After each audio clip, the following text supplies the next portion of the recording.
Last time we talked about the rigorous definition of the limit of a function as you approach a point. And so the first task you have on your group assignment is to look at this function, f of x equals 3x minus 5, and to write up a proof that the limit of that function as x approaches 1 is equal to negative 2. And so the rigorous definition of that, we decided looks like this. We say that the limit of f of x as x approaches a point x naught is equal to L if for any epsilon that I pick, and epsilon here represents the radius, the reaching room around the supposed limit, for any epsilon that I pick, no matter how small, we can find a delta, and we can find it to be whatever we need it to be. And that delta needs to have the property that whenever x is within delta's reach of x naught, so for any of the x's within this range, all of the f of x's for those values are within epsilon's reach of L. And so your first task is going to be, to use that definition to write up the proof that the limit as x approaches 1 of 3x minus 5 is equal to negative 2. And as you might expect, because this definition looks pretty similar to the definition for convergence of a sequence, you might think about following the same kinds of steps as you did when you were writing up the proof of the limit of a sequence.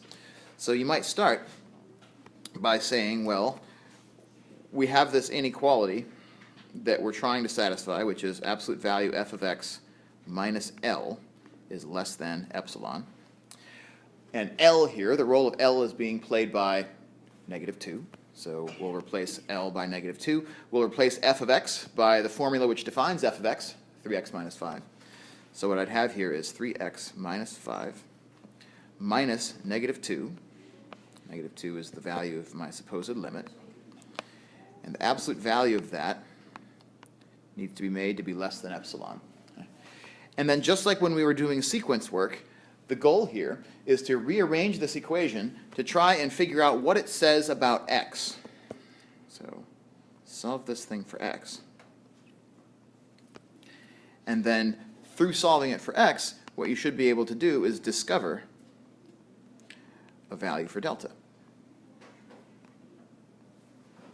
And that value that you find for delta is probably going to be related to epsilon in some way. Right? And then with that value for delta, you then begin writing your proof, which, just like in our proof of convergence for sequences, will begin with something like let epsilon be greater than 0, be arbitrarily chosen. So somebody chooses for us an epsilon. And then we define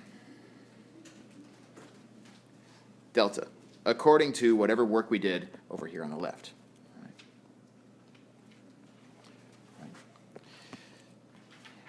And then we choose an x that satisfies the absolute value of x minus, in this case, it's x minus 1. So let me get that 1 in here. If x satisfies the absolute value of x minus 1 is less than delta, then, and what we need to prove is we need to prove that the absolute value of f of x minus L is less than epsilon. And so we'll start out with that. Absolute value of f of x minus L is equal to, and then you plug in again your values for f of x and for L, 3x minus 5 minus negative 2.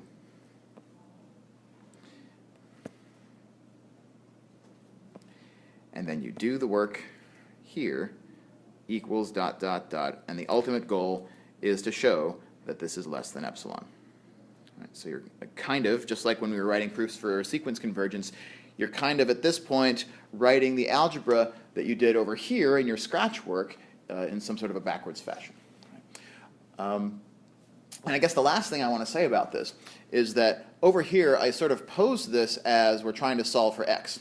That's not exactly what we want to do here, though, because what we want to do is we want to find out how not to find a bound on x, but to find a bound on the absolute value of x minus x naught. In other words, we want to know how far away from our x point that we're taking the limit to we're allowed to get. So rather than solving for x, what I'd like to do is solve for the absolute value of x minus 1.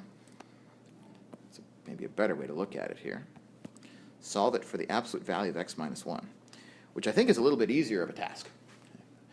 Particularly if you're looking ahead and saying to yourself, well, what's going to happen when I do the arithmetic inside this absolute value? But if you get absolute value of x minus 1 by itself, then that suggests what value you can make delta have that will make your proof work out exactly as you need it to.